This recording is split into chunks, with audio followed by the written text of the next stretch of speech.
calon perawat yang mempunyai kemampuan sesuai dengan rencana dan kebutuhan organisasi. Ini ada catatannya, di waktu tertentu dan yang memenuhi syarat-syarat menurut job description. Makanya kalau Anda lihat setiap bulan Oktober itu kan ada pengumuman pegawai negeri, itu masuk dalam ranah rekrutmen. Di situ pasti ada syarat-syaratnya. Jadi kalau kita lihat di blog tenaga kerja nanti, Surabaya butuh D3 perawat berapa, butuh S1, butuh nurse berapa, dan lain-lain. Itu sudah ditawarkan pada saat mereka mulai melakukan rekrutmen.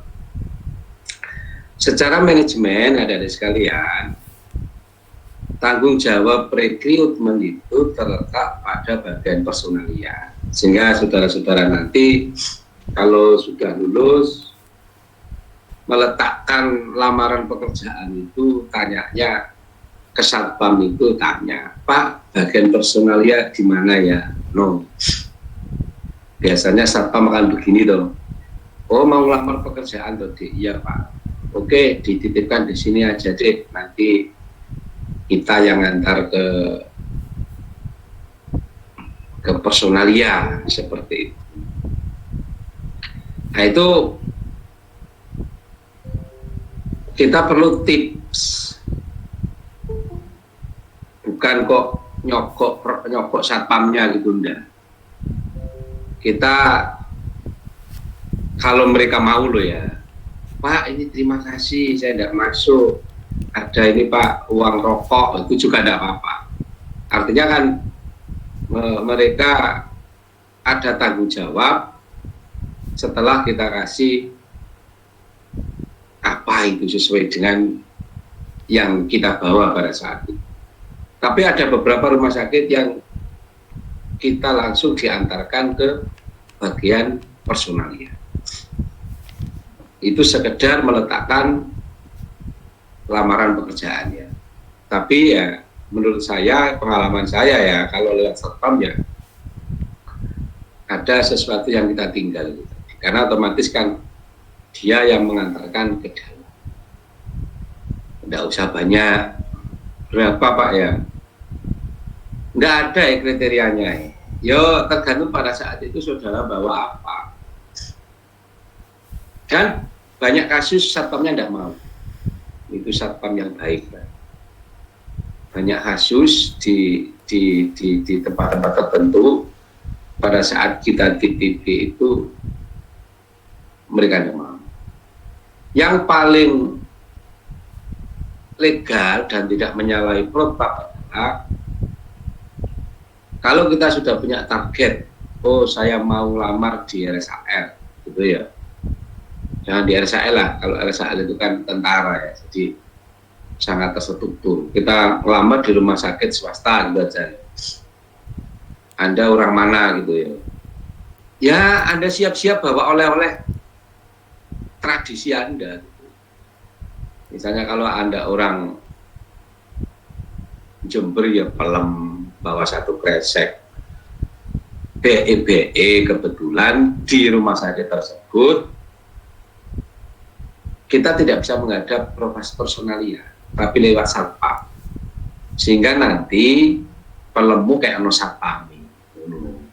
Pak ini oleh-oleh dari Jember, dari jauh tadi, wis tinggalan. Nanti satpam bertugas mengumpulkan dari seluruh pelamar terus diantarkan ke bagian personal. Itu hanya tidak wajib, tapi tidak salah toh kalau kita memberikan sesuatu kepada orang yang membantu kita untuk menaikkan surat kita ke atas. Cuma pesan saya, kalau dimungkinkan ya oleh-oleh dari daerah Anda gitu aja. Kalau Mojokerto ya pergi ke sana sudah bawa undi-undi. Pak ada undi-undi bisa dimakan pagi, habis itu kita tinggal begitu. Kalau uang kayaknya menurut saya tidak terlalu bagus lah. Cuma kalau tidak ada jalan ya gimana lagi. Memang mereka satpam itu ceperannya di situ. Tidak ada ceperan yang lain kecuali dikasih orang. Termasuk pada saat saudara parkir, dia parkir mobil kan kita kasih 2.000. Ada yang mau, ada yang tidak. Ini hanya tips saja ya. Tapi silakan Anda berpikir dan kreativitas sendiri. Jangan niat nyogok, tetapi kita niat memberikan hadiah kepada dia karena dia nanti akan bertanggung jawab untuk menghantarkan lamaran kita ke bagian personal. Saya simpulkan bahwa tanggung jawab rekrutmen tenaga kerja di suatu organisasi biasanya dikelola oleh bagian personalia. Tolong diingat ya, nanti kalau lulus carinya personalia.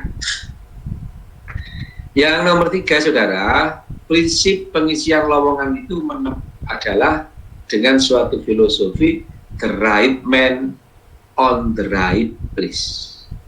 Ono sing the right man on the right job.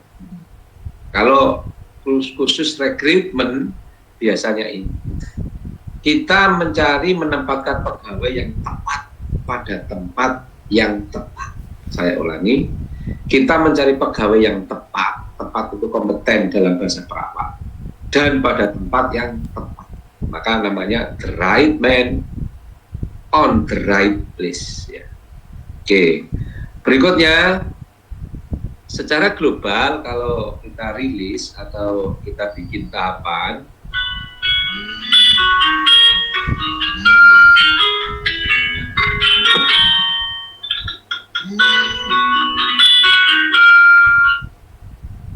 saya sintil pun. Lanjut ya. Jadi yang pertama, proses rekrutmen itu diawali dari perencanaan SDM. Nanti saya terangkan. Jadi Anda jangan berpikir berarti tiap tahun itu rumah sakit buka lowongan ya. Ya, tidak mesti. Nanti kalau ada perawat yang meninggal dunia ya buka lowongan. Begitu. Kalau dia membuka departemen baru ya buka lowongan. Kalau dia menambah perawat baru, kalau sudah tidak ada yang perlu ditambah ya tidak. Makanya saya pesan teman-teman yang belum punya pekerjaan ya lulus itu siapkan 10 lamaran, 10 minimal ya. Terus habis itu kamu jalan, letakkan di rumah sakit A, di rumah sakit B, di rumah sakit C, ya. Terus setelah kamu letakkan semua, baru ditunggu panggilannya. Kalau orang Islam biasanya surat lamarannya dikasih Fatihah 1000 kali. Berarti nek 10 kan berarti 10 itu usaha. Tingko personalia delok lamaranmu ku ketok, lamaran sing liyane ora ketok. Akhirnya milikmu yang dipakai. Kondisi itu ya terjadi. Gaib cuma tidak bisa dinalar. Karena tidak bisa dinalar, kok kamu yakin, yuk lakukan aja. Yang nomor 2, setelah perencanaan SDM ada, nanti ada alternatif rekrutmen. Ini nanti caranya gimana ya saya mencari perawat yang kompeten. Contoh kalau Siloam itu kan tesnya akan mengadakan di tempat kita. Itu cara mereka, Pastor. Setelah mereka menetapkan alternatifnya, mereka akan mulai melakukan rekrutmen. Rekrutmen ada 2, internal sama eksternal. Internal itu misalnya gini deh, ini ada jabatan kosong. Apakah ini nanti ngambil dari luar atau ngambil dari dalam? Jadi ada jabatan karu, apakah ini perlu ngambil dari luar dengan membuka lowongan pekerjaan, atau ada perawat-perawat yang kita naikkan jadi karu. Kalau target kita menaikkan perawat pelaksana jadi karu, maka itu kita sebut rekrutmen internal ya, dari dalam.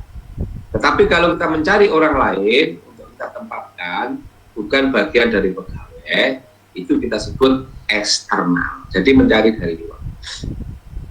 Metodenya bagaimana? Ya metode internal, ada metode eksternal. Kalau metode internal bagaimana? Ya melihat historis pegawainya.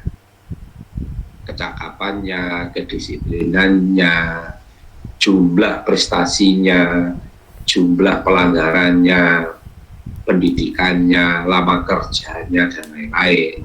Makanya saya ingatkan, kalau kamu sudah mulai bekerja di organisasi, apalagi yang organisasi bersifat legalistik, Anda sejak mulai awal itu sudah dinilai oleh manajemen.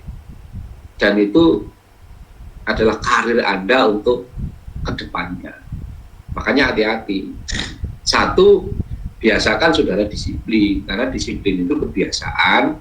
Kalau sudah biasa Anda lakukan, maka itu menjadi suatu hobi. Tetapi kalau disiplin itu menjadi sesuatu beban, Anda tidak akan pernah hidup enak, mau beban ya.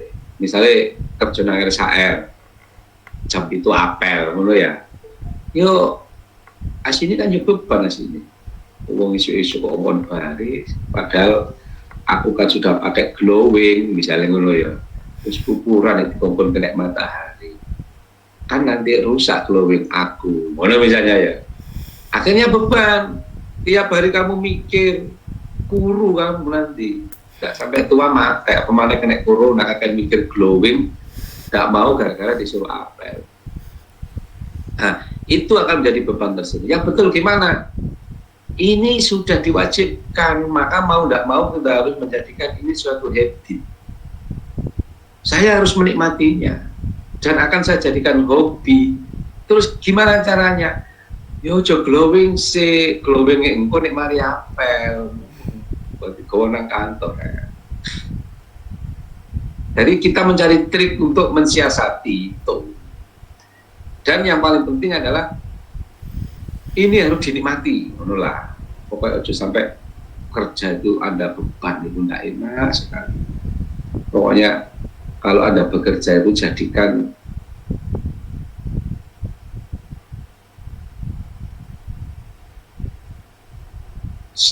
jadikan hobi yang Anda itu menikmati seperti Anda rekreasi. Jangan pernah menjadikannya sesuatu yang abot.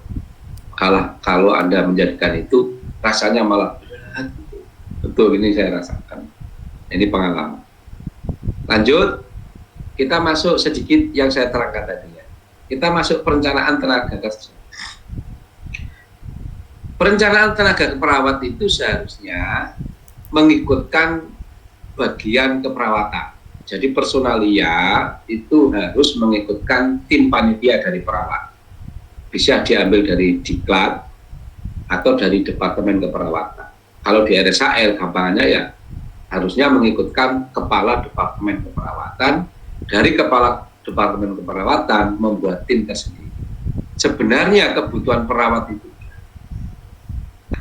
untuk mencari sebenarnya berapa kebutuhan perawat itu harus menggunakan formula. Kita sebut sebagai rumus menghitung tenaga perawat. Jadi jangan sampai ada keyakinan, ini jumlahnya kurang ini. Lu dari mana? Oh, belum dihitung kok. Dihitung dulu sesuai dengan ketergantungan pasien, baru kita bisa menetapkan secara objektif sesuai dengan rumusnya 12. Sesuai dengan rumusnya PPNI, perawat kita di ruangan itu kurang berapa. Begitu nanti kalau kamu sudah sekolah itu sudah sampai kurang ini tenaga kita. Wong desa ibu ngomong kok karo dasar. Jadi Anda harus sudah bilang, ini sudah saya hitung pakai rumusnya PPNI. Ternyata perawat kita itu kurang 2. Kita kan cuma punya 18. Sesuai rumus itu sebenarnya ada 22. Itu di luar taruh loh ya. Ngomong cek tepat, ngomong cek kelihatan teoritis begitu. Wes. Setelah ditemukan formula, maka Anda mulai membandingkan saja nih yang dibutuhkan perawat di ruang saya itu apa? Apakah vokasional, apakah profesional? Gitu. Yang dibutuhkan ini nanti jenjang karir ke depannya itu kita butuh lulusan di tingkat perawatan atau kita butuh lulusan nurse atau bahkan kita membutuhkan lulusan spesialis. Nah biasanya ini yang biasanya ada permintaan khusus dari kepala ruangan kepada Departemen Keperawatan. Jadi misalnya ruangan A, Bu, kayaknya ruangan kita ini kurang, ruangan yang lain, terus dicatat oleh Departemen Keperawatan. Catatan-catatan tersebut akhirnya nanti menjadi suatu kalkulasi dan dilaporkan kepada rumah sakit. Biasanya seperti itu. Semua yang saya terangkan ini disebut perencanaan tenaga kerja. Masuk di berikutnya. Kita masuk metode rekrutmen. Tadi sudah sedikit saya singgung ya. Salah satunya kan internal sama eksternal. Jadi saya ulang supaya Anda lebih paham. Jadi di internal itu ada penataran, ada mutasi, ada promosi, ada penempatan pekerjaan sesuai dengan ada jabatan yang tiap periode itu harus diganti itu ada. Dan ada inventarisasi keahlian. Yaitu tadi, ini kayaknya kita sudah butuh master keperawatan dengan SP untuk keperluan akreditasi.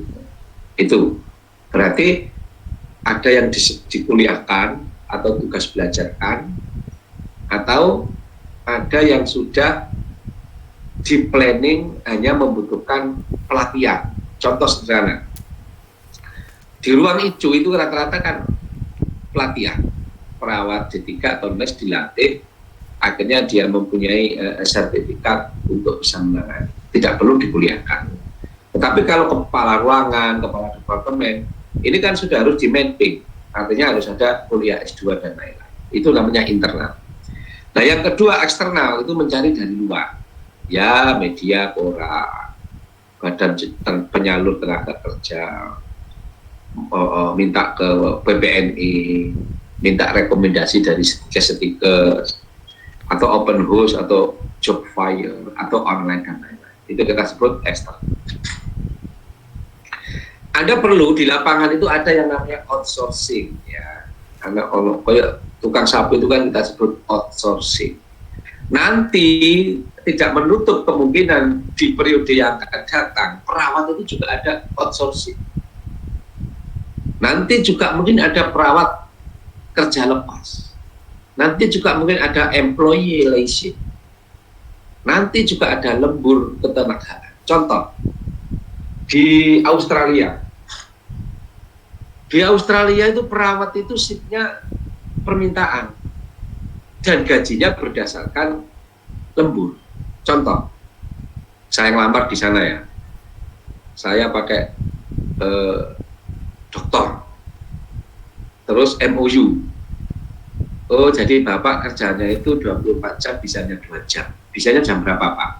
Saya bisanya jam 7 malam sampai jam 9 malam. Oke, lanjut. Berarti saya kerja di rumah sakit itu, saya mulai dari jam 7 malam sampai jam 9 malam. Dan nanti rumah sakit akan memberikan pekerjaan kepada saya di jam itu. Ini disebut sebagai apa? Employee leasing atau tenaga kerja lepas. Boleh tenaga kerja lepas. Dan nanti gaji saya selama 1 bulan berdasarkan apa yang saya capai selama 1 bulan itu. Maka jangan heran nanti kalau kerja di luar negeri saudara-saudara itu kalau kerja itu jam, ada yang 7 jam, bahkan ada yang 10 jam. Wis macam-macam di sana itu. Karena mereka memfasilitasi adanya outsourcing, adanya tenaga kerja lepas, adanya employee leasing, dan adanya lembur.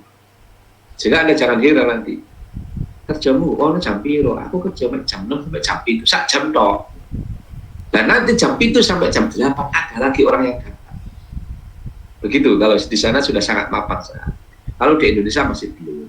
Kita masih menggunakan tenaga 7 jam baru ganti shift. Sehingga di sana itu ada gajinya itu beda-beda. Maka di sana gajinya berbasis kinerja, bukan berbasis bulanan. Jadi yang Anda capai, nanti tanda tangan, nanti dapatnya tiap bulan itu berbeda-beda. Sesuai dengan yang saya garap. Misalnya saya, jam 7 sampai jam 9 malam, ternyata 1 bulan ini banyak pekerjaan yang bisa selesaikan di setor. Ya nanti bulanan kan saya dapat buahnya, karena setiap selesai saya harus tanda tangan. Itu ya ceritanya. Oke, lanjut. Kita masuk seleksi.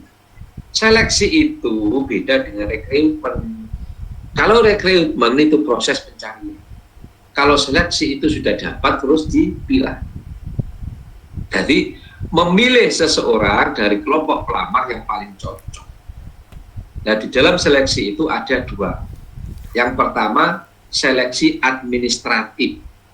Makanya nanti jangan lupa ya, setelah lulus, satu, belajar membuat surat lamaran. Itu yang sangat indah begitu. Banyak kan contohnya itu, jangan buka pilih temamu langsung kamu copy, jangan. Kamu buka Google, kamu pilih kalimat yang efektif lah, maksudnya kalimat itu yang bisa menyentuh gitu. Yang kedua, daftar riwayat hidup.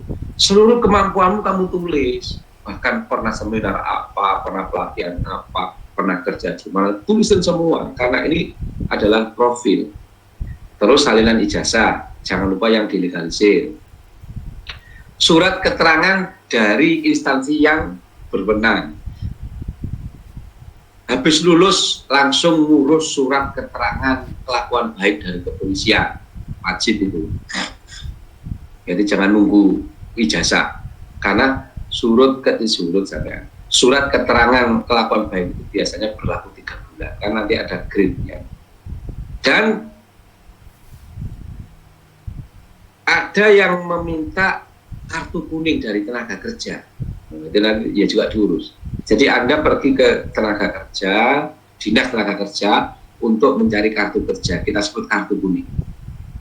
Sediakan foto yang terakhir, sediakan data diri tadi seperti KTP, fotokopi maksudnya ya, KTP. Terus sertifikat yang sudah Anda lalui, seminar, itu difotokopi semua aja. Pokoknya apa yang kamu punya, cantumkan semua. Makanya fotokopinya harus banyak. Saya ulang, setelah lulus 10 lamaran. Berarti kan Anda harus legalisir ijazah minimal 20. Sertifikat yang sudah dapat Anda scan minimal 20 gitu ya. Lanjut. Berikutnya ada yang namanya seleksi kompetensi. Nah, ini seleksi kompetensi itu adalah saudara nanti itu akan dites ujian tertulis. Biasanya ada ujian intelijensi, ini tidak perlu belajar. Ujian lisan, interview itu tolong baca buku, tolong Anda beli buku interview wawancara kerja supaya Anda mengetahui keywordnya, karena banyak sekali pertanyaan yang bersifat menjebak. Mbak, Anda kerja ini tujuannya apa, Mbak? Ini yang tanya seperti itu ono ilmunya, itu namanya ilmu psikologis. Dan itu ada bukunya. Maka PR-mu sebelum lulus adalah beli buku wawancara kerja. Bisa dipakai untuk daftar pegawai negeri, bisa dipakai untuk daftar PK, karena semuanya nanti ada wawancara. Beliau harganya 15.000. Tapi di situ ada keywordnya. Nah, kamu ikuti keywordnya, tidak usah saya terangkan di sini. Ujian praktek, ya biasa. Saya dulu juga habis lisan, habis intelijensi, wawancara, ujian praktek. Itu hanya untuk melihat kecakapan tangan kita itu sedekatnya. Ujian kecakapan khusus, ini untuk perawat tidak ada kayaknya, kecuali ICU dan lain-lain. Ujian perasaan, itu sama dengan psikologis ya. Assessment test, tingkat kecakapan pelamar dalam suatu pekerjaan di mana yang mempunyai kecakapan tertentu, ini khusus. Tes kesehatan wajib, dari mulai ujung rambut sampai dengan ujung kaki. Nah, ini tidak usah diterangkan. Ini kita sebut sebagai seleksi kompetensi. Nah, ini tadi sudah ya, ujian tertulis, nanti ada di modul lengkap. Oke. Kalau kita ringkas adik-adik dalam bentuk bahkan seperti ini, mau jumlah pelamar banyak, penapisan prakerja, penapisan itu artinya begini ya, syarat administrasi tidak terpenuhi dibuang, sudah, maka makanya harus sesuai dengan pengumuman. Ini kok surat kelakuan baik dari kepolisian tidak ada, ya buah IP minimal 3 terus dibuka dulu. Kalau IP 2,999 buah. Baru perlengkapan berkas lamaran. Wes pemeriksaan referensi, wawancara kerja, ujian prakerja, pemeriksaan fisik, keputusan, yang terakhir pengumuman pelamar. Oke. Terakhir, secara spesifik kajian rekrutmen perawat di lapangan adalah satu, sistem rekrutmen tenaga perawat dilakukan oleh tim rekrutmen rumah sakit yang menyertakan perawat. Dalam kurung, personalia mendapat indikator tenaga perawat yang dibutuhkan oleh perawat. Dua, rekrutmen tenaga perawat harus memperhatikan kualifikasi dan kompetensi tenaga perawat yang dibutuhkan. Apakah dibutuhkan diploma, apakah dibutuhkan nurse, apakah dibutuhkan spesialis, semuanya harus masuk dalam perencanaan SDM perawat. Yang terakhir, rekrutmen dilakukan berdasarkan kebutuhan tenaga perawat sesuai kompetensi. Saya kira sudah. Habis ini saya share modul